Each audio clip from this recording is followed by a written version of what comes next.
think growing ClearStem gave me the confidence in who I am and what I can do. And then that confidence led me to the confidence of my divorce and leaving a relationship.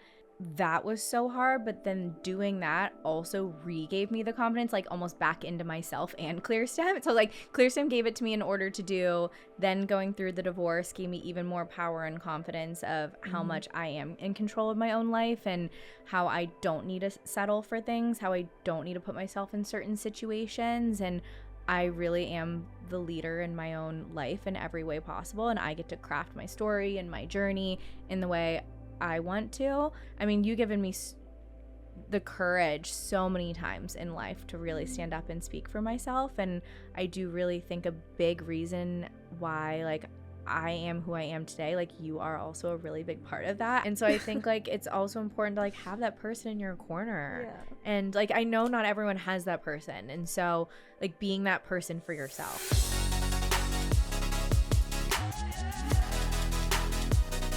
I feel like, and I wanted to talk to you about business a lot today.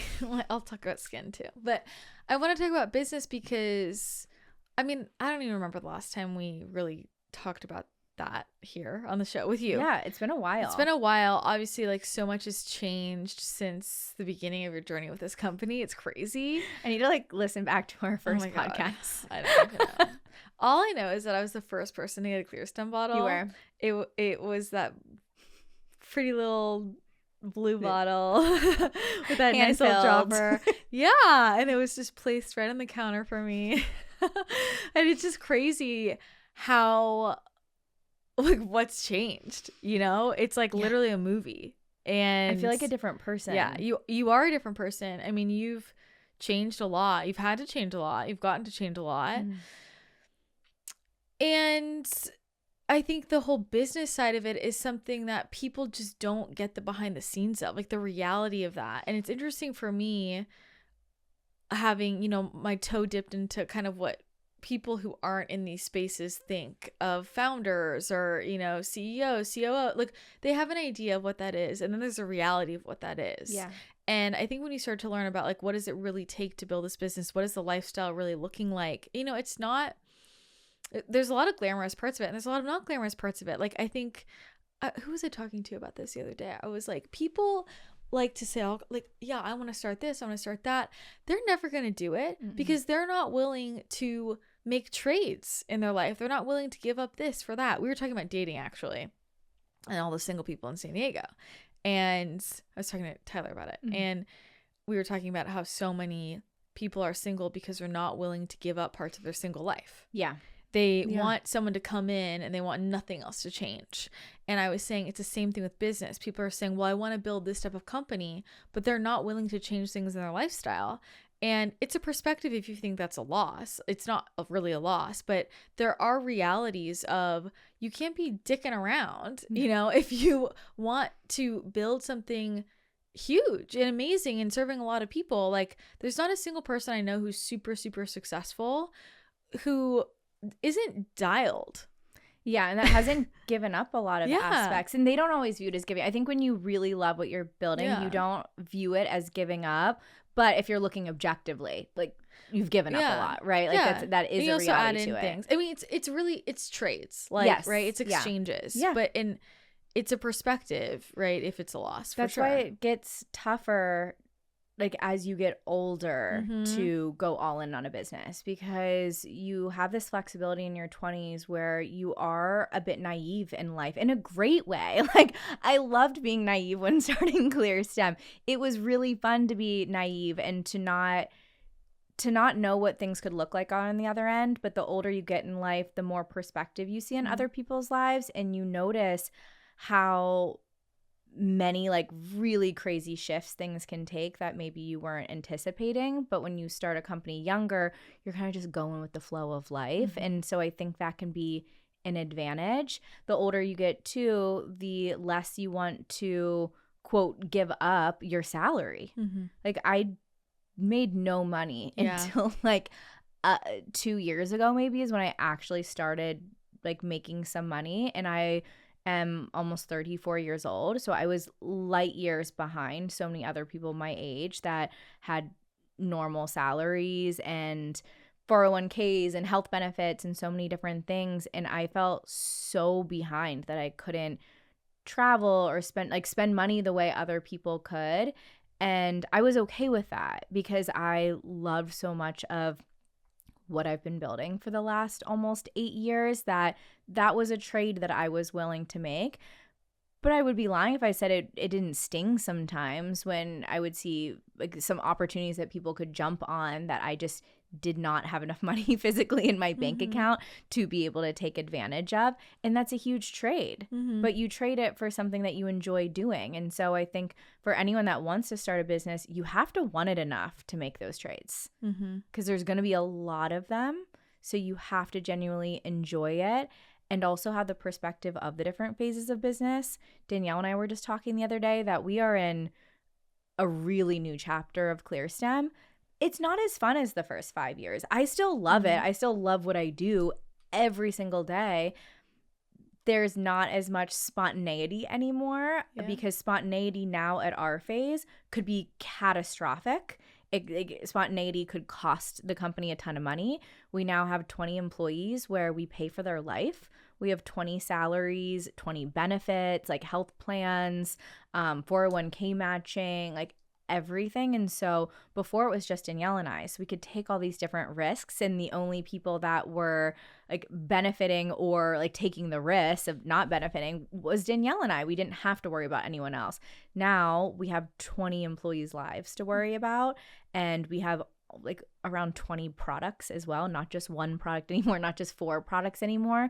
So we can't make really fast, dynamic shifts to anything. Things have to be planned like 1 to 3 years out now, which is just not, again, it's not Danielle and I's zone of genius, which is why like we have a new COO on board and we have our director of ops and supply chain, and we have some of those upper level employees who have done these things for other beauty companies that bring the structure, that bring the planning, because that's not what we don't want to spend our time building 3 years out. Danielle and I are very much founder forward, innovation, community events, things like that. And that's where we should be spending our time.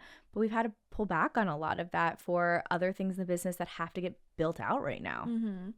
I mean, I think most founders, right, you start because you have a vision, you're excited about something, you're passionate about it, and then things grow. And like, let's just highlight on the fact of you can't want instant gratification. Right? When people say things like, you know, I'm just going to start this company so I can make this much money. I'm like, it's just not how it works. It's not how. Like, or everyone would start a company to 100%. Quote, make money. 100%. It's just like not how it works. I mean, most businesses fail. Second of all, even if you're going to be successful, you're waiting. It's not happening next year. No. You know, like it's a long game. You got to be committed. But I think, you know, a lot of founders are excited. You're like, at the beginning, you're like so in your zone of genius so much more, and you get to be kind of scrappy and whatever. And you're working hard, but you're having fun, right? And then it gets bigger. And I think I see the same thing all around, where it gets bigger and then you're kind of now in a role that like isn't really the role you wanted to be in, but it's just the role because that's what changes. Like now I'm in a real company, like in a real business. It's like holy shit, what? Yeah, like I'm an adult now, right? And you kind of roll into that. And I guess what my question for you would be, if that's happening for someone in their business, like what advice would you give them to help them stay as much in their zone of genius as possible and not get rolled into, you know, wherever they feel like it's not their strong suit? I mean, I was just talking to somebody who we both know recently who was like, Christina, like I'm not good at being a CEO. He was like, I hate being a CEO. Like I like being a founder and a creative and a like, and it worked at the beginning. He's like, just the CEO shit I hate. I'm not good at it. Right? A lot of people don't like the CEO shit. Like, because people think CEO sounds really cool. And I think it's been glamorized. But CEO is finance, culture, managing, paperwork. Like, that's what a CEO does. So if you don't love being in the numbers and like looking at a P&L every single day, and you're not obsessed with the culture of your team and managing employees every single day, then CEO is not for you long term. There's a big difference between founder and CEO. I have never wanted to be CEO. I see that, like, I see what that is. that's not my brain. That's not my zone of genius. That's not what brings me joy. So to answer your question, there's going to be so many ebbs and flows. There's going to be times where you're in your zone of genius and then you're at that next growth stage and then you get shifted into a lot of these areas that aren't your zone of genius. That is going to happen 20 times throughout your business. And so every single time you notice you start going into that direction, that's when it's time to hire someone for that and pull you back out. And you really want to be smart when hiring, because you want to hire someone that recognizes your zone of genius for who you are and wants to keep you there. So for instance, the new COO we just brought on, she's amazing. She sat Danielle and I down and she's like, you guys are in this weight. Like, I need to get you out of this, and this. That's what I'm coming in to do. I need to pull you guys out and get Danielle like back into product innovation, education, front man of the company. Danielle is a wizard with like copy and language from owning San Diego Acne Clinic for so long.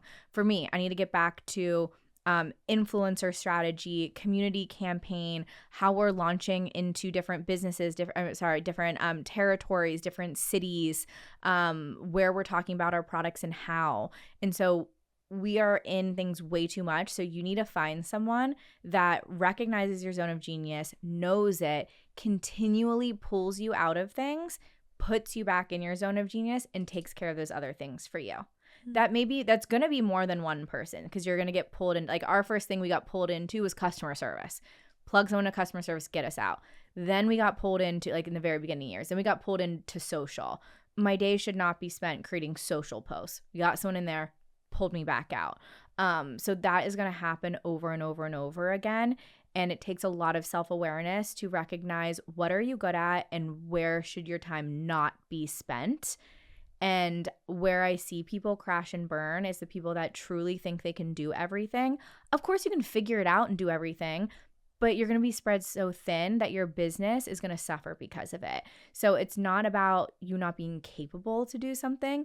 It's spending your time where you are the most expansive and moving things forward and getting you out of those things that don't. I think let's go back to early stages. Like, and I've talked to you about this a lot, like strategic hiring is important. Yeah. And I think it can be hard for people to know what to hire, like, especially when you're early, when it's like smaller, right? And you might feel the need, like, you're like, there's 5 different areas I'm not good at and I'm being pulled in all of these. Like, which one is most important? And let's orient from like CPG, like, yeah, where would you start? Or maybe what was your experience? Like, how did you go about, like, what did you hire first, then next, at the beginning when you were trying to stay lean? So first, it's what's taking up the most. So let's say it's 5 things. Out of those 5 things, what's taking up the most of your time that you should not be spent doing? So our very first thing was customer service. All of a sudden, this shift started to happen where I was spending. It was because we launched in a 3PL, which is like a shipment center essentially. So third-party logistics. Well, I guess that was the very, very first thing. So I was filling every bottle and mailing them all out. So I guess the first thing wasn't necessarily a person, but it was a like structure to the company. We sent all of our, we got a manufacturer that filled all of our stuff, and we sent it off to a 3PL that would ship it all. So finally, that was the first thing that was freed up. I wasn't filling bottles and I wasn't shipping them. First thing. Then, because we were shipping so many more products, customer service inbox was super full. Whether it was processing, like, someone typed in their address wrong, like really simple things that were just taking so much time, to customers just asking, how do I use this? What if this happens? And so my whole days were just sitting answering customer service emails. I wasn't able to do anything to grow the business. I was just, that's retention. That's really important, but I wasn't able to grow the business that way.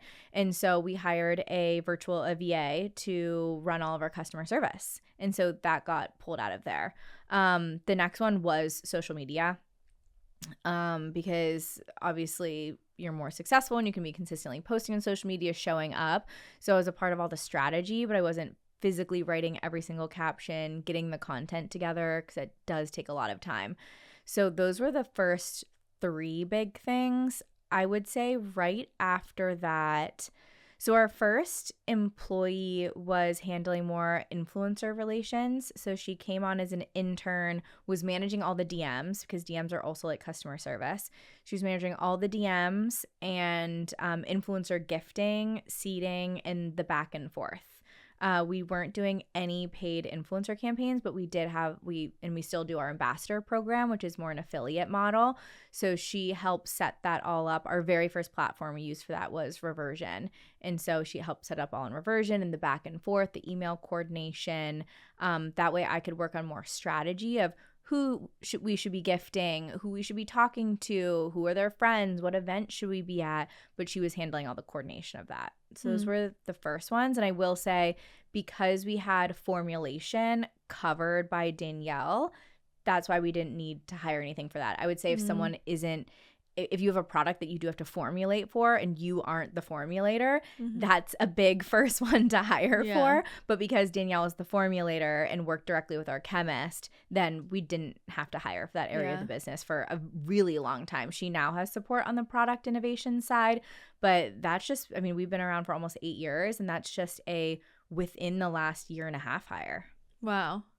So after that, we don't need to get in all 20 of your employees, but after that, like, who was the next? Because it seems like that's like kind of like the solid base. And then once you're getting into room where like, is there kind of like extra hires or like the bigger? Yes. Who was that? Okay, so I think our first like bigger time hire was a director of ops and supply chain. Danielle had been doing inventory projections for the first 4 or 5 years, which is pretty crazy. It's really hard to do.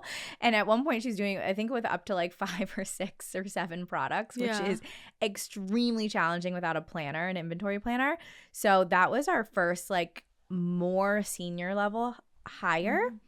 And then it was our head of e-commerce, because we needed to upgrade from freelancing web design. We needed to be, because we had like 5 different freelance positions that all rolled into now our head of e-commerce. So we had someone that was making changes to the website, someone who's doing SEO work, someone who's running A/B testing, someone who's doing the content. Like, it was so many different fractional positions that then we were like, okay, we need all these people talking, and this should all be one person. And so that rolled into our head of e-commerce. And when we hired our head of e-commerce, that really propelled our business forward, because, again, Zone of Genius is, Danielle and I's Zone of Genius is not building a website, A/B testing a website, making sure product copy is SEO friendly and ranking, all those things, right? But some people, that is their Zone of Genius, so they're hiring out for a lot of other things. But for us, that was head of e-commerce. That was a pretty big senior level position. And then fractional CFO as well. And our CFO is still fractional to this day. Those were like the 3 big ones to clean up a lot within ClearSTEM. I think that's super helpful to hear. So, I mean, and ads, but we just brought that in-house like a year ago. We went between freelancers and agencies for like 6 years. So I want to hear about what the trajectory was with marketing. Like, how quickly did you start running ads for everything? And I think what I'm kind of getting at is, like, there must have been key points where you're like, whoa, that really moved the needle. Like, that jumped. And I would love to hear about what some of those big key points were for you guys. I've been reflecting on this a lot, because this landscape has changed so much within marketing. So like me and you, right? Like, when we first started on Instagram and like in more of the influencer world, you could get so much more as a brand. You could get so much more for free. Yeah. Like, I remember just being so excited to be gifted things. I know. And now, like, people don't give a shit about being gifted things. Like, truly. It's so crazy. It makes me really sad, because it was a really fun time. Like, people, like, when we first started, people genuinely felt more grateful, more fun, more invested. And then I think the product space just became so diluted, and I think it really burnt people out over time, that, like, I miss like the fun Wild West days of the influencer world. And like, it was just like, everyone was so free and fun and like dynamic. There was just like more fun things going on. So like, it does, like, I'm really grateful we had that chapter. It just feels a lot more like regimented and sterile now. So I'll get into it. So when we first started, we were able to gift a lot. I remember I would go to so many different, well, you probably remember, I would like have my like little backpack on with like all my ClearStem bottles. Oh, I remember that one like wellness event like downtown, like this was like 6 years ago at that like really cool studio. Yeah. So it was like I would like always travel with ClearStem on me. So I'd gift it in person. We do a lot of like reaching out. We'd find people on Instagram that were struggling with acne. We'd gift it to them. Our ambassador program was really popping off during that time. So we'd gift people a code and they get commission on the back end. And that did extremely well for a long time. I'd say only in the last year and a half have we started to see a little bit of a plateau. And that's because of the emergence of TikTok and TikTok Shop. So that really has changed the landscape in the last 2 years. I mean, TikTok Shop isn't 2 years, but TikTok in itself. So like our ambassador program is still like going really strong and it's still growing, but it's not growing at the same rate that it was like 4 years ago. Because what did TikTok Shop do? Like, so TikTok Shop, people can now, they can like request to be gifted things and then they can just post videos and link it in their TikTok Shop and just make money from there. So they don't have to show a code. Okay. Yeah. So obviously on Instagram, you have to show a code, link it, people have to click and purchase, versus if you post a video on TikTok and link it in your TikTok Shop as an influencer, people can shop your video immediately and just check out right then and there. I know, I just found this out like a couple weeks ago, so we just put all my shit on there. Yeah. And I was like, how did I not know about this? Yeah. This is like a cheat code. Yeah, exactly. It's kind of wild. So, but like this is the sad part about TikTok Shop is what I noticed, because I downloaded this software program that allowed me to see, like, you could choose a category. So I could choose skincare, and then I could see the top people making the most money by talking about skincare, and then what products they were talking about. And there's a lot of like sketchy stuff on there. Yeah. Like that's the sad part, is then it became this like, instead of doing it for the better good that I feel like Instagram was for a really long time. Like people genuinely wanted to talk about products that they found really influential and that really changed their lives. And of course there's like caveats to that, but in the grand scheme of Instagram, it like was fairly positive with products. And TikTok Shop, all these like random sketchy companies can launch that just see a trend in the market but aren't even quality products, and they can get on TikTok Shop, and then people see that people are buying them and are just creating videos to make money instead of videos to help people. Yeah, I got that. Yeah. And so that's weird, where it's like people are just really inundated with a lot of products and don't know what to trust. So it's really like muddied the market of it. And so now influencers are a lot more pay to play. Like you're paying for a multimedia mix of a reel and a static post and stories. And if they're pinning it to the top, if they're linking you in their bio, if they're having exclusivity clauses, like there's so many different things that go into a contract now and paying. And then you're kind of betting on that it'll work, but then you're not sure. And so it definitely leaves brands in a lot more of a vulnerable spot, especially if you're a brand that doesn't have a lot of money to spend. Like spending $2, $5, $10K on one person is really nerve-wracking for a brand, and you may not make that money back. And so I think that's where it's really hard, is like there's influencers that do feel like they deserve a certain amount, but brands that are like, I don't think you understand how big of a risk I'm taking on just this one person and how much money I'm investing, and may not get that back, and that's my money. And so it's a really challenging era right now of money spent for return on like conversions and sales. Well, it's also, I mean, on the influencer side, there are people who, I mean, they've got a loyal audience, they've built trust, like they're genuine, and it is worth it to spend money on them. Like they can change your business. Yeah. But there are just as many influencers who you'll pay them thousands of dollars and they don't give a fuck, and it's a trashy post. It's like, it's not even, they act like it's no big deal. And sometimes they won't even follow through on their contract. Yeah. Like that happened to us a few months ago, and it was a really big influencer that we did think could move the needle. Yeah. And this person loved our products, and all of a sudden she just like didn't do her last story post. We followed up multiple times. They're like, oh, she took a break from posting about brands. I'm like, okay, but we have a contract. Yeah. Like what? Yeah. Like what do you mean? That's being like, oh, I just don't feel like showing up to work for a few months. Yeah. That's like literally what that is. Yeah. But then there's kind of nothing you can do about it. It's not like, you're not gonna like take someone to court or sue them. Like, you're not gonna do that, right? Yeah. So you kind of just have to let it go, which is really sad. But I've you mentioned like the needle mover marks too. So brands are always looking for this, right? Like finding those people or those opportunities that are really going to add jumps. For us, our very first big one was the Skinny Confidential podcast. This was 3 years ago, I think, when we went on. Almost 3 years ago. And that gave us a really big lift that lasted almost a year. Because we were able to run ads like using the clips, and that was our longest running ad that didn't fatigue. It took almost a year to fatigue, which now ads can fatigue in a few days and a few weeks, and that one really did go for about a year.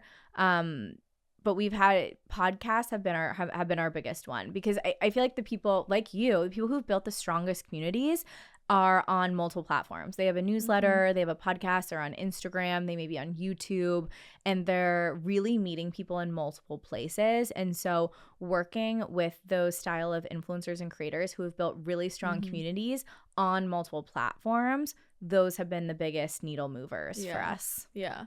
Well, there's so much like more depth to it, right? Yeah. Because people, and I think with podcasts, people trust these people. Like if it's a consistent person listening to you talk for a couple hours a week, they're invested.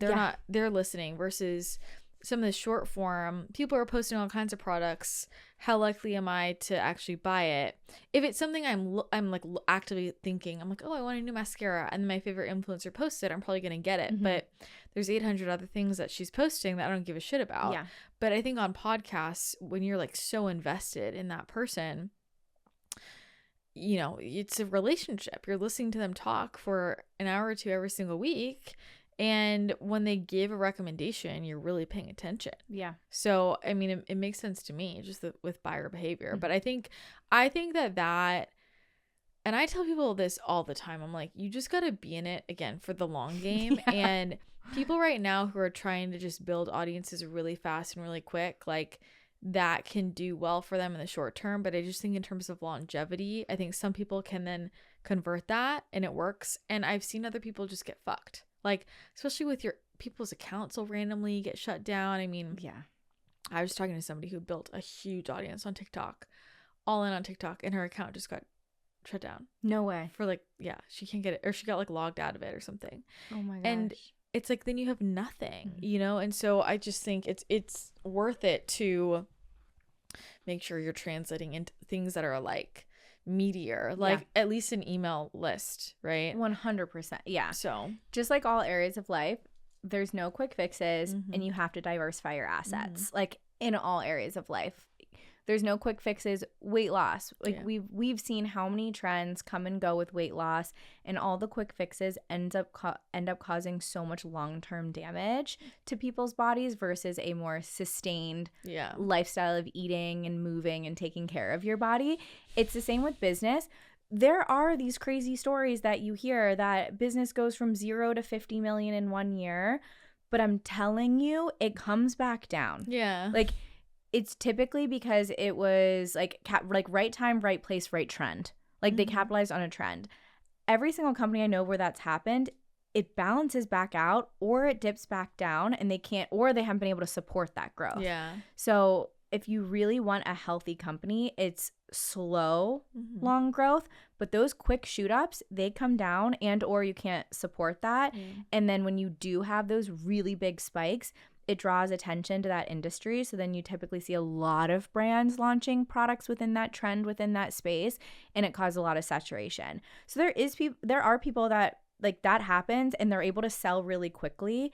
And like that, but it's the same with gambling. It's like going to the casino and saying like 10 red and you put $10,000 down, all of a sudden it like really does hit 10 red. Like those things in life sometimes just happen, but like you have to look at it through the lens of like, that was pure chance that happened. That's not statistically relevant. It doesn't mean it's going to happen again. Like there are things that happen just by pure chance. Right time, like right place, right trend, sold at the right time. Yeah. Like it just happens.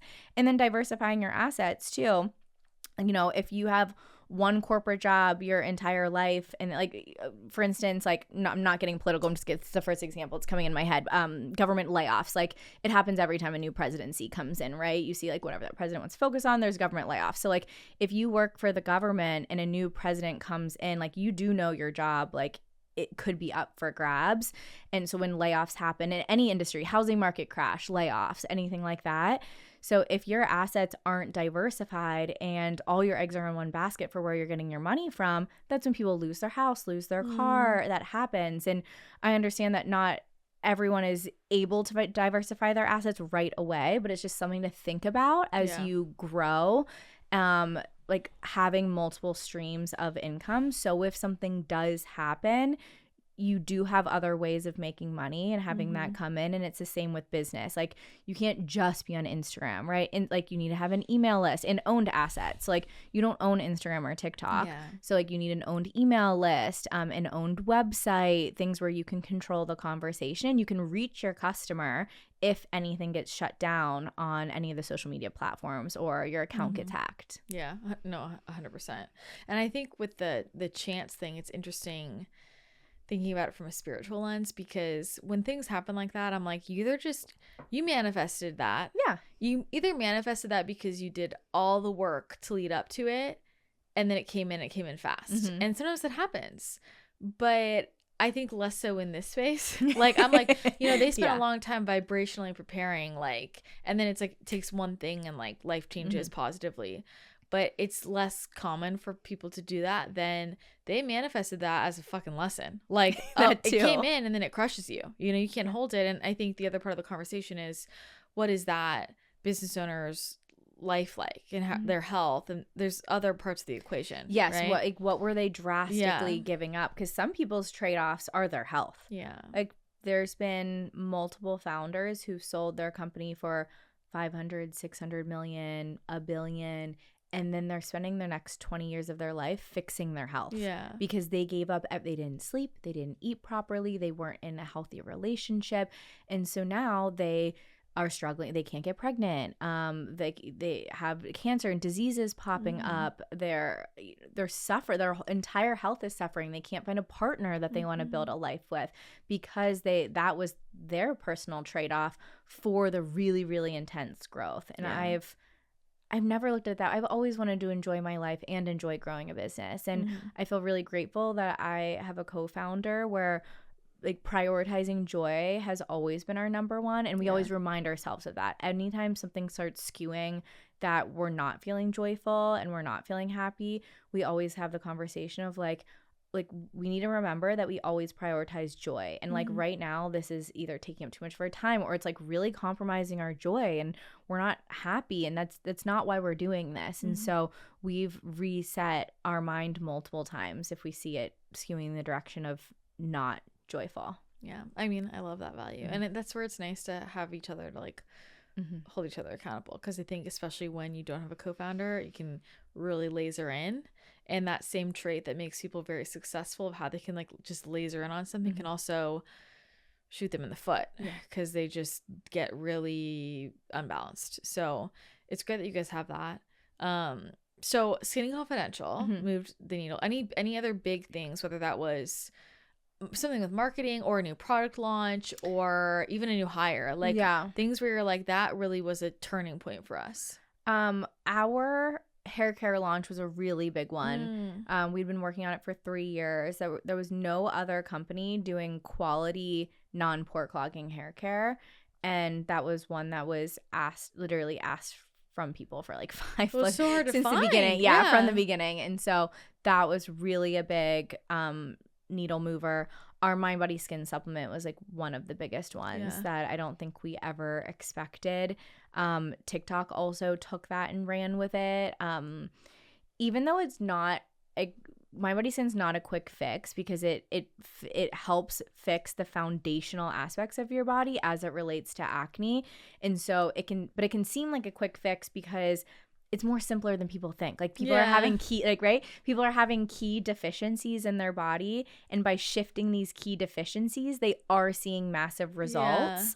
But we took all those key deficiencies and put them into one supplement instead of like you taking 7 different supplements to achieve the same result.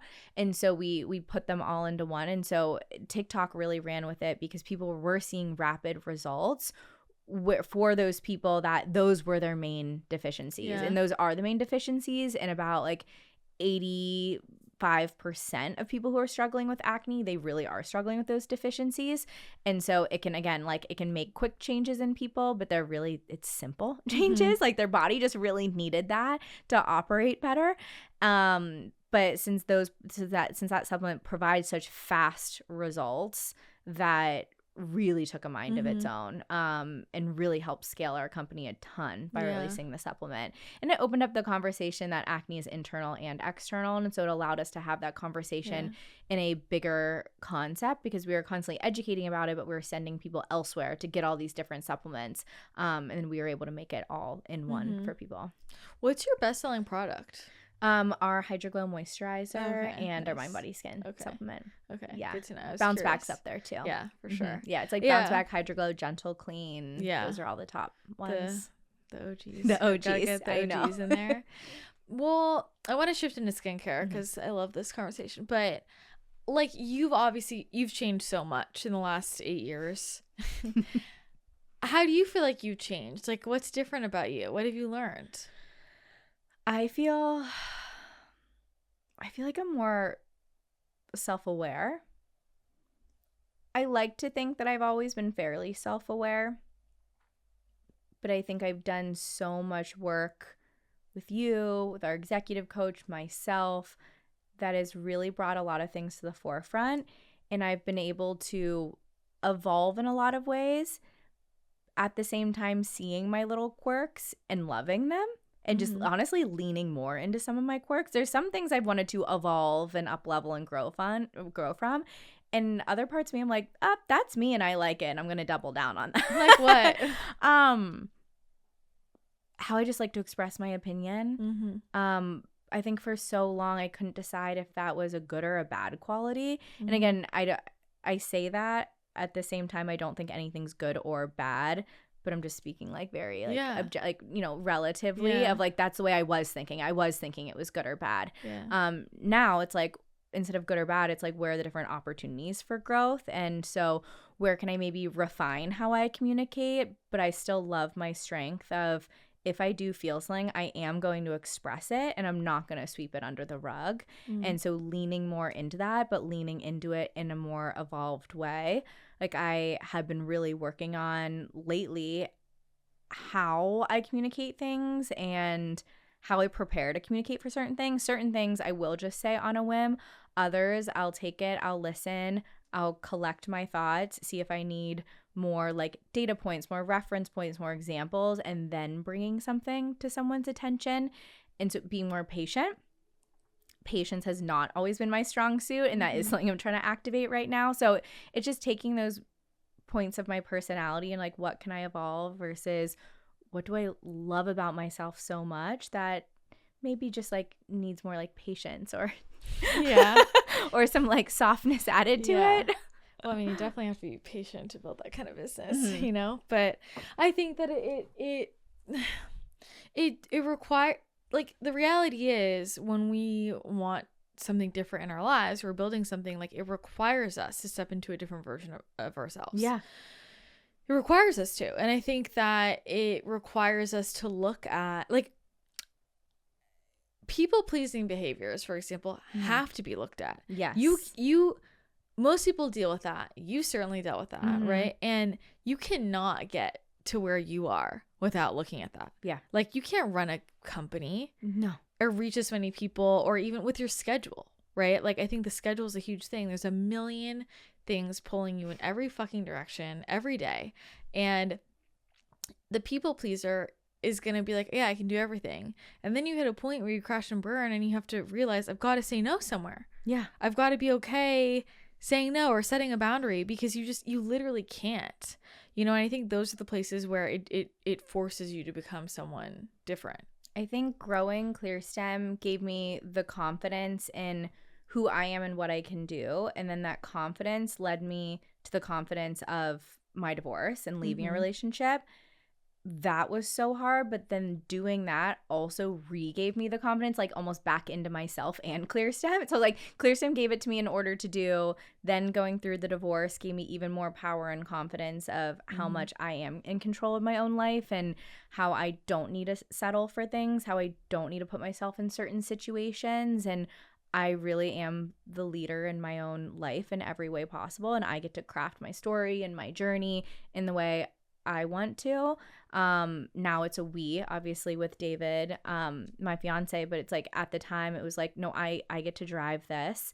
And then leaving that and pouring that all back into ClearStem made me even more powerful, like it within myself, and knowing that like I do know what's best for me at the end of the day, and I can drop that people-pleasing behavior and really lean into myself and express how I feel. I remember in the beginning stages of ClearStem, I was not able to do that. And I remember you giving me so many pep talks of like, Kayleigh, you need to share, like, you need to say this, you need to express this. And I mean, you given me the courage so many times in life to really stand up and speak for myself. And I do really think a big reason why, like, I am who I am today, like you are also a really big part of that. I'm like getting teary I'm like getting teary-eyed right now because Wait, like I wasn't planning on crying.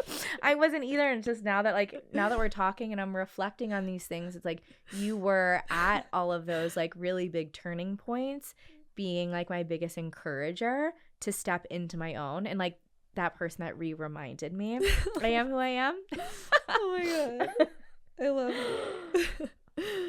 Oh my god, I love you so truly much. And so I think like it's also important to like have that person in your corner. Yeah. And like I know not everyone has that person, and so like being that person for yourself at the same time, of like being that hype woman for yourself, of like you can speak up for yourself, you do deserve the absolute best, and reminding like you can also be that person for other people. Like if no one's being it for you, like you can show up that way for other people. Yeah, we've been through some shit. You know, like I was like, holy shit, like so much. Like, I know as it's all going back through my head, I'm like, oh my god, so much. Like, I mean, I mean, it's crazy. I think about with your divorce, right? Like, I mean, building this business and like your divorce, and that was a huge thing. And then like. I was thinking, like, when I got diagnosed with Lyme disease, and, like, I just remember,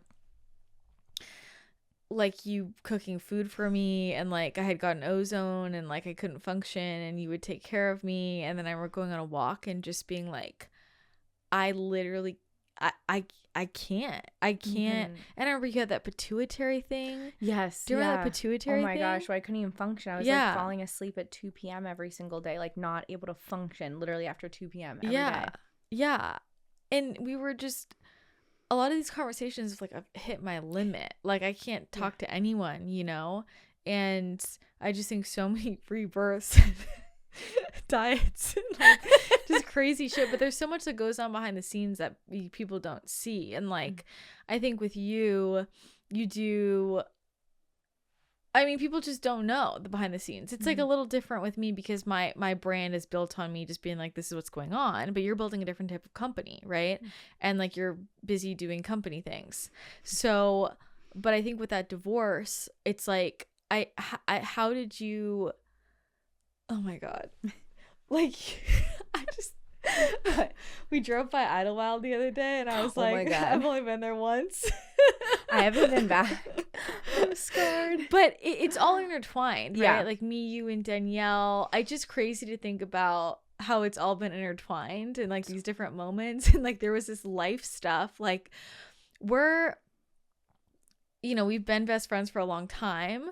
But there's this whole, like everything that's going on in the day-to-day of ClearSTEM, I don't know what jack shit about. Like, you know, I don't know anything about that. Like, but I know all of this stuff about the rest of your life. And we're so busy with the rest of our lives that we're not even aware of what's going on elsewhere. But then there's this huge, I'm like, oh, I just blinked and you built this like $50 million company. Like, when did that happen? You know? Oh, don't worry about that. Yeah. I was like, I don't know when that happened, but it's crazy. I mean, I think about with the divorce, and I don't know how you stayed confident. Well, first of all, building a business, like we said, it's a long game. And like, how do you stay confident even when it feels like I'm just grinding and we're not maybe moving as fast as I want? And then you're going through a huge life transition, getting through a divorce. It's like you're like, yeah, I found my confidence, but how? Literally how? That was such a hard chapter. I remember I had like no money in my bank account either. Like I couldn't even afford rent on my own. I moved in with my friend, with Laura, which I was so grateful for, because I literally couldn't afford rent in San Diego. And I had a little bit of money in a retirement account from like my old corporate job. It wasn't that much. And when you pull out of retirement, you're also taxed 50%. Like it was like 40%. So I pulled that out, and like that's what I was living off of. And I was just praying that I could continue to grow ClearSTEM. And I knew I would have that money would come back in. So I'm like, you know what? I need to spend this to live right now. But I literally spent my retirement little nest egg. It wasn't much because I was like 29 years old. So, but I was just like, I know this is going to come back in. But that period of time, oh my gosh, like I felt so ashamed. Like I definitely went through a big period of time where I felt ashamed. So like I did not have confidence. I felt so ashamed for being divorced. I was really looking forward to getting out and dating again, because I had never actually really dated, because I went straight from college to meeting my ex like 2 weeks after I graduated college, and he was really the only person I dated. And so I didn't even know how to date in a world that had apps either. I didn't know how to date. I didn't know how to date in a world that had apps. I didn't know how to date in a world where people were dating multiple people at the same time, because last time that it was college. You don't date multiple people in college. That's called cheating. Like, like in college, like that's like back in the day. Yeah. Like, yeah. It's like, who was dating multiple? Like, I mean, now it is. Yeah. Now I think you can. But yeah. like, no, like you didn't date multiple people in college. Yeah. And I went to a small college too. So like, I don't know, maybe that existed at like massive state schools. I don't know. But I went to a school that had like 5,000 students. So like you didn't do that. And so I like didn't know where I even fit in the world. I didn't know how to operate, how to do anything, how to date. I also was like working really hard on ClearSTEM, and I was really struggling to date, because I would find that some guys I'd go on dates with, they'd be like so infatuated with what I was building with ClearSTEM, and then once they understood the reality of what that meant for my life, I could tell like hurt their ego. They got like kind of weird towards me. I remember one guy being like, when are you ever gonna have enough free time where like we can go do this and we can go do that? I'm like, that's not the way my life works. Like I love, like my lines are very blurred with work in my life, because what I'm building is my passion, and it's not like I have a lot of external like hobbies, because everything I do just evolves around building my life, which does include ClearSTEM. And so it's all one, and I like it. I love it that way.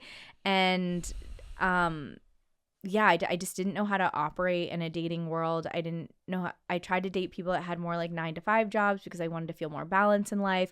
But then I felt like they didn't understand my passion towards work and life, and where all those lines blurred. So I really struggled. And then that really did hurt my confidence, because then I felt like I wasn't enough constantly. And then honestly, I think I started to really lean into me and what I brought to this world. At the same time, I met my now partner, David, and he has a lot of the same ethos as me. And I think we have both grown and up-leveled a lot together. There were certain areas of life where I really needed to up-level on, and so did he. And we were able to do that through each other, I think, by constantly mirroring each other, and by constantly almost like triggering each other we were both able to grow through that, because I think our one really, really strong point in our relationship is our ability to communicate, whether it comes out, quote, right or wrong, right? Or there's like opportunities to communicate in a better way. We are able to just get it out and then kind of sort through what we just vomited on the table, word vomited on the table. And we were just, I don't know. I just feel like I was able to see this new version of myself almost through his eyes, but it's not like I need him to feel that way. Does that make sense? Like totally. It's not like he created that for me, but he was that catalyst in life that allowed me to really recognize my strong suits of like, and my value for who I am, but discover that on my own. I don't know if this is like coming out the right way. No, it is. I mean, it is. I don't want to say it's difficult. I want to say it's different for someone, like a female building a company. Dating is different. Yeah, it's very different. And you've got to really know who the type of person is that can see that and respect that and hold space for that, because you can't date like an average person. You can't, know? Looking at, like, if you look at both David and I, like, yeah, we're like always working, but then spending time together. Like, it's such an interesting flow, the way we're able to have connection time, work time, but we're actually able to really connect by also working next to each other and both growing businesses. Like, it's so fascinating, and it's even hard for me to describe, because we literally do work next to each other, but we're doing very different things.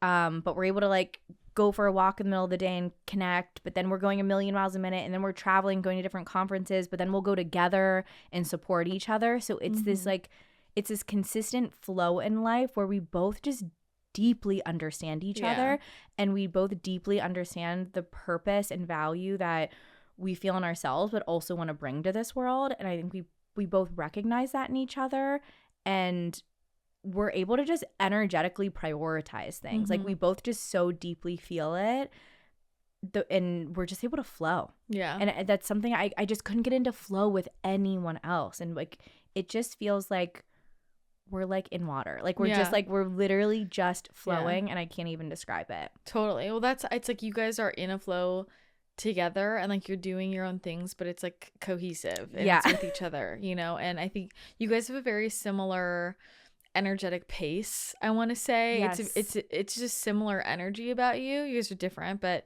you have a similar energy, so it works. It just works. But I think it goes back to, for anybody listening, like, if you're in the wrong room, you're gonna feel like you're not good enough. Yeah. And when you get in the right room, you realize, oh no, it wasn't that I'm not good enough or I'm not enough. It was just that I was in the wrong room. I was in a lot of wrong rooms for dating. Yeah. And I was consistently not feeling good enough. And then once I was in the right room, like, oh wait, this is how I'm supposed to feel in a supportive, communicative, like flowing relationship. Like, this is what it feels like. Yeah.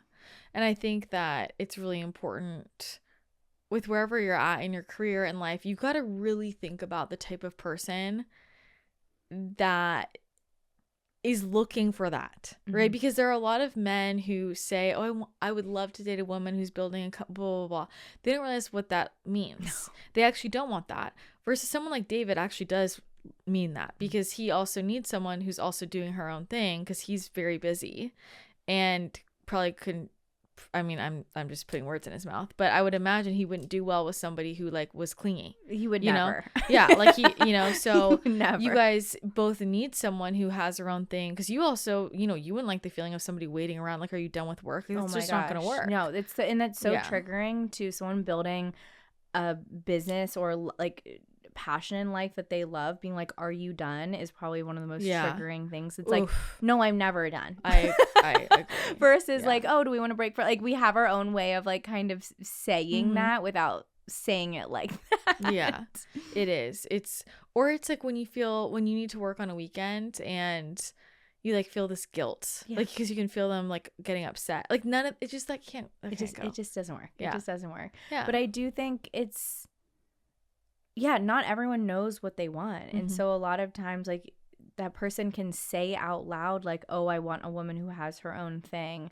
But again, that's very different from the reality of it, and the reality of the different stages in business and what is needed from you during those certain times. Like timelines with kids may be off because it's like, oh, it's cool, she has her own thing, but then there's maybe a really big growth period where it's really challenging to have kids during that time, or maybe it doesn't make sense, or maybe they don't want to have kids during that time because they want to wrap up a few things, like get to the next chapter of the business, right? Whatever that is, like you need to have a partner that's willing to kind of change the time, like be able to change timelines of life together and be okay with that. 100%. I mean, those are all the different layers of compatibility, right? There's chemistry, there's compatibility, like not the same thing, but all those things have to align. And again, it's different to fall in love with the idea of someone versus who they actually are and what their lifestyle actually looks like. But there are people who want the same lifestyle that you want always. You just have to find those people. Yeah. You know, and you guys are super cohesive with how you live life, and it just fits, you know? So I'm very happy for you both. Thanks. Soul fam. I want to move into skincare, obviously. You went into this knowing a lot about skin, obviously, but you've also learned so much over the last 8 years, and you've been on the show before. We've talked about pore cloggers and all that stuff, right? I think probably the basics with food we've covered. Yeah. Are there any more niche things that you've learned in the last bit that you feel like you really want to bring up? And even if it's a repeat, it's okay. Because you just more time, more experience. What are you feeling like now are some of the biggest causes, or even some random ones that come up where you're like, you know, that wasn't really part of the conversation before? But I mean, I think even the hair care is a big thing, right? That where most people don't even think about that. But that's a huge one that people don't realize. The ones that have been really shocking to me are ones that we've seen on the blood work that we run. So like, if you guys haven't listened to any of the other podcasts, I highly suggest it because we go through the basics. We go through like, you know, the top causes being pore cloggers, eggs, dairy, over supplementation of vitamin D, B12, zinc, biotin, all that good stuff. So like we kind of have this acne checklist that you can go through that covers about what like 80 to 85% people are dealing with. When you remove those, then also like include the supplement. For a lot of people, it completely solves their acne. Like it genuinely really does. There's that other like 10 to 15% of people where it's very nuanced things. And so this is what I feel like we've uncovered the most, especially within the last year and a half, that have been the most shocking to me when it comes to acne. And it makes sense, like, as I'm going to say them, but shocking as how many people are struggling with them and at how young of an age, and also how many men. So it's just been pretty crazy. So, like, heavy metals, no surprise, but the amount of heavy metals that we're seeing in blood work from people is astronomical. Like, it's a little terrifying how we've done thousands of acne lab panels, which is our blood work for acne, and I don't think there's been one that doesn't have an extreme heightened level of heavy metals. And I mean, I believe it. It was wild to like see that. Random greens powders, protein powder. Like there's so many random powders. Like we love our favorites, and like we love our Paleo Valley, and like we love like all of our like really high quality brands that test. But if you think about how many products are on the market and how many cheap products there are on the market, there's heavy metals in so many of these. People drinking out of the metal cups every single day. Like every day. I didn't even think about that. Yeah. Why are they drinking metal cups? Well, it's like the Stanleys and like those the metal lined. Yeah. Oh my God, I totally didn't think about that. Yeah. I don't drink out of that unless I'm traveling. Same. Like I just drink out of glass. Yeah. Like glass 95% of the time. Wow. Yeah. Yeah. So we're coming in contact with. I don't think ever before have we been drinking this much water out of metal. Yeah, that's got to be true. That's true. And then add all the powders on top of it that have heavy metals. Like there you go. Yeah. And it's not necessarily about heavy metals, because there's heavy metals in salt and dirt, and so it's not. We aren't to be scared of heavy metals.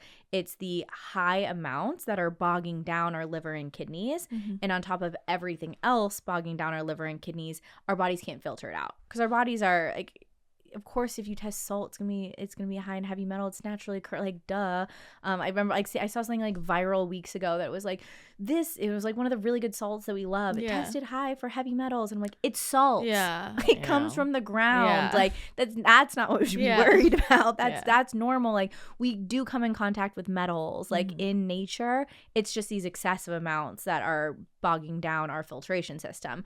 So heavy metals, with skincare, stevia.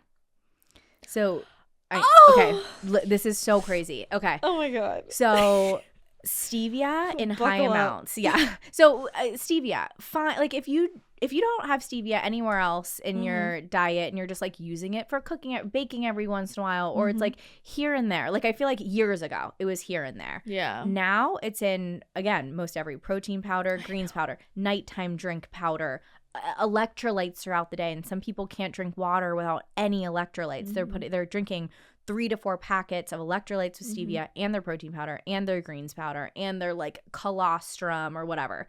So it's this extreme excessive amount in our body. So in excessive amounts, stevia and colostrum, in flavored ones, so like weird. So like it's in a lot of like any powders that are like flavored Yeah. normally have like a sweetener in it, and the biggest go-to is stevia. So stevia in high amounts is actually acting as a progesterone blocker. It's acting like a birth control. So there's actually a lot of fertility issues because of excessive amounts of stevia right now, and all these women are starting IVF. And yes, it's maybe more things beyond the stevia, but there have been some cases where the women cannot get pregnant and just remove stevia for a few months and then they get pregnant. And they haven't been able to get pregnant for years. So stevia in higher amounts is acting as a progesterone blocker, and it's causing acne because it's a major hormone disruptor by blocking progesterone. And so that's something to be really aware of. And again, it's not that stevia is bad. It's just the excessive amounts at which people are having it now, especially like where I noticed it to really take off for people's acne and fertility issues was that it's in most electrolyte powders, because that like people are doing multiple scoops throughout their entire day. It's not like if you just have some stevia in your protein powder, like once a day, like I'm sure that's fine. You know. Is what about monk fruit? In super, super high amounts, but not as bad as stevia. Okay. Yeah, I still really like monk fruit. I haven't seen it particularly cause acne. I still wouldn't go crazy overboard. Yeah. I still think it's way better than stevia, just because stevia has been a bit more processed. I mean, they're both processed at the end of the day, but I've just seen it a little safer. I have a tough time with monk fruit flavor. Like you just don't like the taste, yeah, right? I don't like the taste. It depends what it's in. There's some things where it's totally fine, I like it, but a lot of times I'm like, I can taste it, I don't like it. I don't like it in baking. You can really taste it. I don't like it. No, but there's some like powders I'm like, I can really taste this. And others, because I think Paleo Valley has monk fruit, but I don't taste it. Like I don't either. Have a weird and I'm taste fine with that one. But I also think doses matter. You know how much they're putting in. Exactly. Like sometimes it's such a small percentage of the formula. Again, my biggest thing is it's just in all the electrolyte powders, and like we're having that like 4 or 5 times a day in bigger amounts because it's a smaller concentrated version, and that's where I see a lot of the Interesting. issues. Yeah. Well, it's interesting because I mean a lot of people use stevia as a biofilm disruptor. That's like a main biofilm disruptor. You know, so I know so many. Like, I remember I used to be so, like, I wouldn't have any stevia. And my doctor's like, no, you need this because it'll, like, they would, like, no, you should drink it every day. Like, my functional medicine doctors to disrupt the biofilms. Yeah. And it's just, like, a clusterfuck. But yeah, I really just think it's, like, it's, like, the excessive amounts of it. Yeah. Like, right. Are you doing it as a part of a protocol? Yeah. Or is it, like, hidden in 7 of the things that you're consuming all throughout the day? It's in a lot of stuff. Too much. Well, it's in bars. Yeah. And, bars, protein powder, electrolytes, and if you're eating all of that, that's a lot. It's a lot. And I think it's a lot, but also you don't even know exactly how much is in all of it, right? So that's the other thing. Yeah, it can, like in a bar, it can make up a big part of a formula. Ooh, yeah. That's wild. Yeah, that's wild. Okay, stevia. So that's interesting. So anything else comes to mind? A lot of I'm trying to think of simpler ones. I mean, cellular deficiencies have been a big one, like cellular hydration, actually. And for that, I've been loving the Body Bio PC supplement to help with like cellular membrane structure and strength, because a lot of people's cellular membranes are really weak, and that's just causing a lot of things in the body to not be strong and to like break down faster. So I've been seeing a lot of that. A lot of misrepresented or misdiagnosed PCOS. Like what I've been noticing with PCOS is doctors are just throwing that term out and then just getting you on a prescription. And in my opinion, PCOS isn't a diagnosis, it's a collection of symptoms. Yeah. So it's typically like high levels of testosterone. Like there's a lot of things that like, you're growing some facial hair. There's a lot of things that are being symptoms that are just being rolled up, and then people are just being told they have PCOS, and then people are identifying with that when really we should be, if testosterone is high, the question we should be asking is, why is my testosterone high? Because a lot of people are just going to the doctor and getting prescribed spironolactone, a testosterone suppressant, when they're not, like, high levels of testosterone is not the root. There is a root as to why someone's testosterone is high.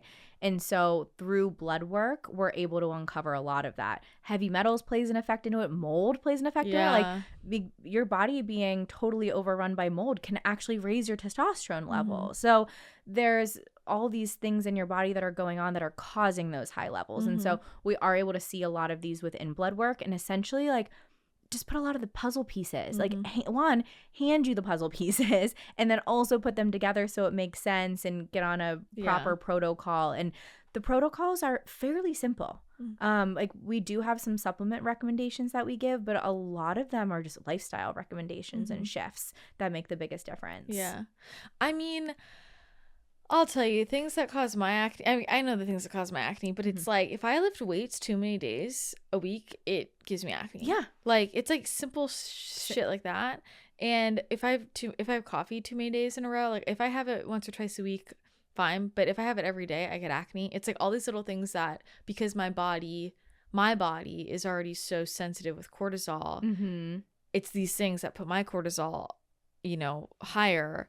And I think that's, you just got to know your body. Yeah. But there are these simple things, when you figure it out, it like opens everything up. I agree. Sure, just tuning out all of the billion days in the life and like all of these things that we see on Instagram and TikTok, just tuning them out and just reminding yourself that you do know your body the best. And if you don't feel good eating or drinking something, or you notice when you're doing something a lot, it is causing your acne, just because that's different for someone else, like it doesn't mean it's different for like it, like doesn't mean that's the same for you. And so just like listening to your body is the best way. Like we can provide great tools and understandings within blood work, but then you as the individual like have to make those shifts and changes and also recognize those things, because not everything is going to show up on blood work. Like you can run, you can run 100%. Thousands of tests and a test probably isn't going to tell you that lifting weights too many times in the week is causing your acne. Like no blood test, stool test, urine test is going to necessarily tell you that. Like you do just have to figure that out on your own. And I think what's so helpful is just less. Less, because we live in a world where everyone's just doing more supplements, more workouts, more products, more, and then nobody can figure out what's going on. And I know for me, the only way I can get answers is if I just pull everything back, like life elimination diet, skincare. We talked about this. Like I was like, my barrier is messed up, so literally just cleanse. Just don't do anything else. Remember, you're doing like 3 different acids. Oh my god. Yeah. And I'm like, why is my face ripping apart? And I'm like, wait, can you send me what you use? And you're using like 3 different acids. I'm like, one acid a few nights a week, not 3. But some people are like really, everyone gives you different information. I know. And I'm just, and then I love acids. Like whatever. I only use one now. Good. I only use Mandelic. But that's my favorite. I mean, it works the best. But I get, we've all been there. I know. And we love like experimenting. Yeah. Speaking of how we've like changed and evolved over the last like 8 years, I definitely like so much less. So what's coming to mind is I mean, we love our beverages, but beverages like aren't the same anymore. Like I feel like 10 years ago, the ingredients were way more simpler and they weren't putting stevia and like all these crazy thing and all these drinks. It was fun to have all these powders and stuff and like in beverages, and then it just got so out of control. Yeah.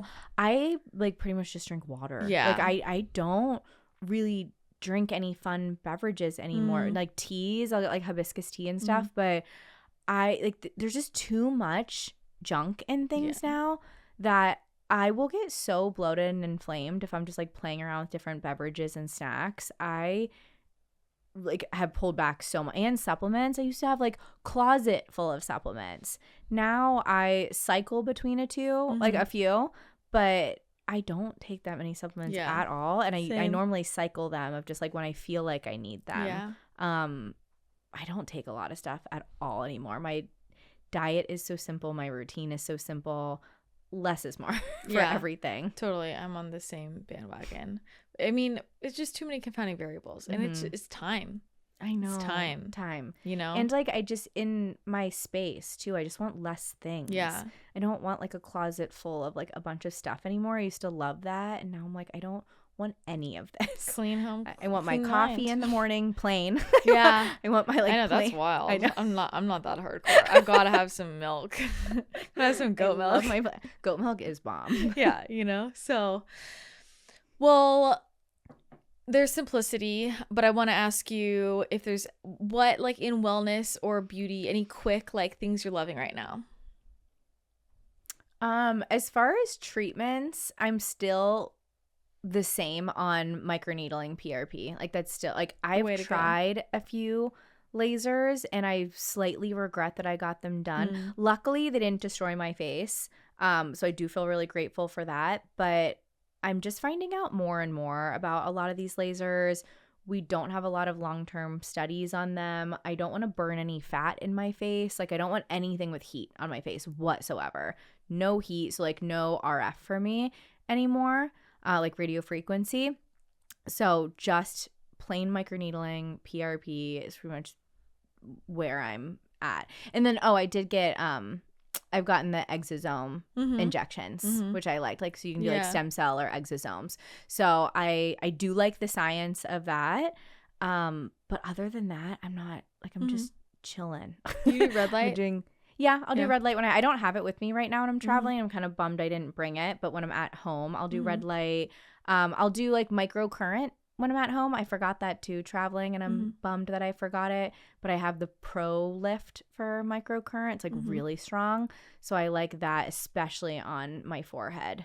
To like just help lift everything up. I have like really bad hooded eyes. So I'm like just like lift it up all there.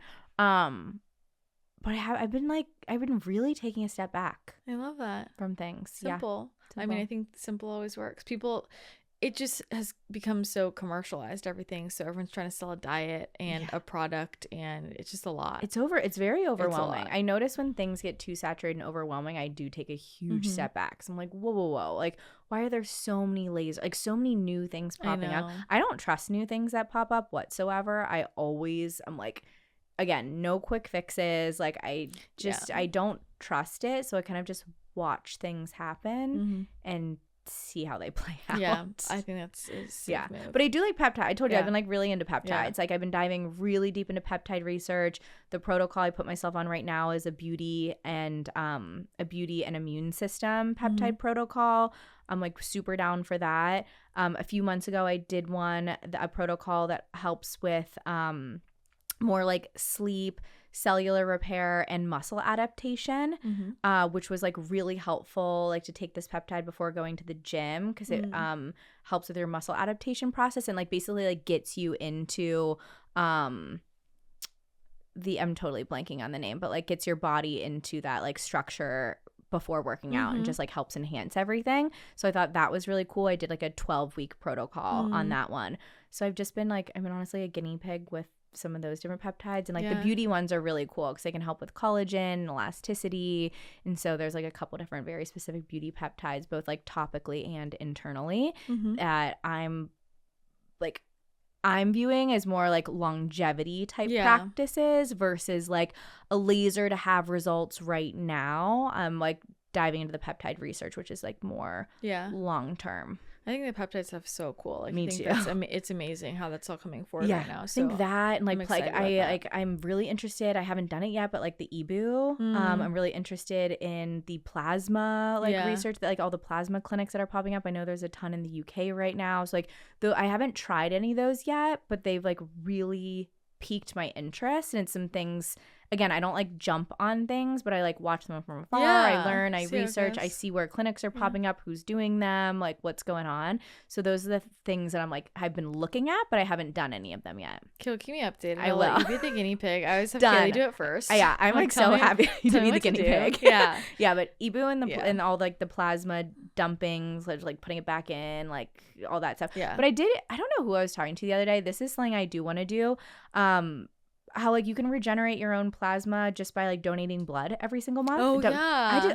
I just need to go to like a blood donation What's your bank. blood type? I don't know. Oh, you don't? How do you find that out? You can like do a simple test. Do I have to like order that? Like you should like order? I mean, I think a doctor did it for me a while ago. I don't know. It was back when I was.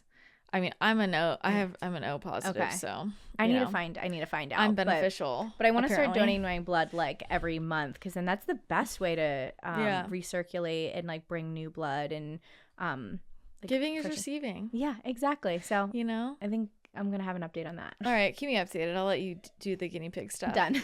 Okay, well, so tell me what's coming up with CLEARSTEM.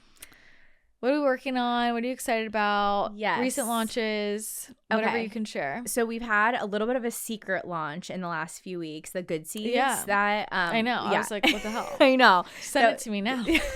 That one's a combination of things that we are already putting into protocols for acne lab test. Mm-hmm. So we were having people take black cumin seed oil and pumpkin seed oil, and then sea buckthorn, because it's so good for internal hydration. So it's those 3 cold pressed oils. Yeah, I'm so excited.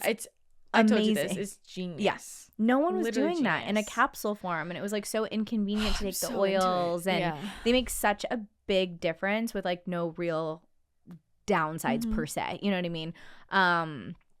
Like that you should like cycle on and off those, because like black, especially with how like detoxing they can be, like do 3 months on, take like a few weeks off, right?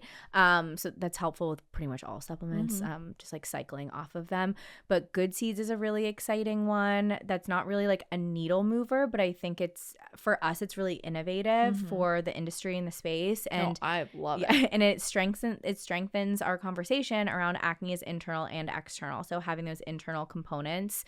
We have a few like fun digestive products that are coming out, because obviously digestion plays such a role into acne, and the deep wellness cohort of people fully understand this. But as CLEARSTEM grows, we really want to reach the masses. We want to reach the areas of mainly the United States. Like we do ship worldwide, but there's so much more education just to happen here before we start because when you take education internationally, you have to like really understand the culture and make sure that you're communicating things properly. So like when I'm speaking, I'm talking about more US expansion.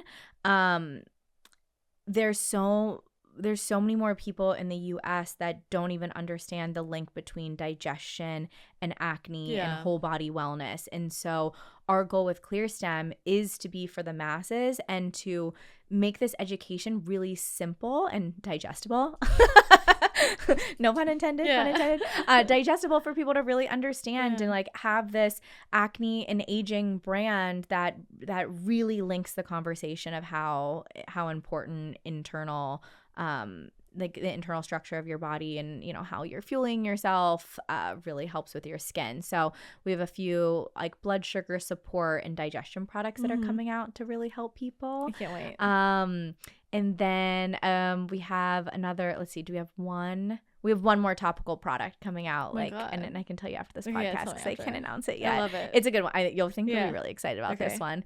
And then hopefully we are looking to do a retail launch within the next year. Love it. We really want to take CLEARSTEM into stores, not our stores, but into stores, again, for the masses, to help people discover us and then again, amplify the education of root causes of acne and really be able to help people. So retail launch, a few more internal products and external product this year. And we're doing some jumping around the US. We call them our city blitzes. And so we have Miami in April. We have New York in July. In the Hamptons. Please come. Yeah, I want to come. Yeah, it's been really fun because we've spent so much time on the West Coast. And it's just been, I mean, we went to Miami the other month, and then this really inspired that we want to spend some more time there, of just like how many people need us, need this information, need this education, and the communities are really cool and really fun, and the people are different, and it's just been like, it's been really exciting. And again, bringing that joy into building ClearStem by reaching these new people and these new demographics and these new areas of the United States, and bringing fun things, bringing like community events, and so that's been super exciting. I can't wait. I'm gonna show up to one. Come along to all of us. Blitz along with you. Well, I am so proud of you. You should be so proud of yourself. It's so cool to see what you guys are building. And it was, I think even before you had posted on social, I was on YouTube and I was like, whoa, commercial. Like you guys had a commercial. I'm like, this is crazy. You know? Crazy. It's so cool. That just launched on streaming like the other week. Yeah. I love it. I love it. It's incredible. And I'm just constantly in awe of you and Danielle and what you guys are building, and just how you've built it in a way where you guys are still yourselves and you're still my friends. Like, you know what I mean? It's like, it's just fun. And that you guys bring that play and that joy and that lightheartedness and that goofiness like into who you are. So I love that. I love you so much. I'm just so much. You should be so proud of yourself. And it's just so cool to see how you've grown and what you've built. I'm and what so you'll grateful continue for you. I was just talking to David the other day. Like, I feel so, we were like talking about friends, and we were talking about like you and Sam and like, you know, like the OGs, and just about like how such great of humans like you are, our friend group is, and how that's allowed me to not attach my identity. Like ClearStem is my world and my life and my passion, but my identity is not attached to it anymore. And I know like I did a lot of work a few years ago with you to break that attachment to my identity, but having such an amazing group of friends where like most of the time when we're hanging, we're not talking about business. You know? We like don't really. Like we're talking about like all other areas of life. So to have our businesses consume our life but not run our life, where we can hang out and just be us, I feel like growing ClearStem has evolved me and changed me as a human, but it hasn't changed who I am. Like hasn't changed the core. And I really feel so grateful for you and our friend group for keeping us all really grounded and just still being who we are at all points, no matter what happens in business and other areas of life. So I feel really grateful for that. Likewise. It's pretty magical. You know, it's like every phase we've been through. And like no matter what happens, that we can just like be ourselves, you know, like we became friends when we were random bloggers on the internet with no faces, you know, look how far we've come. Just food pics. Just food pics. So it's been a good glow up, I think. So I agree. So good. Well, I love you. Grateful for you. So proud of you. Thank you. And can't wait to see what's next. Me Thank you for being here. Thank you.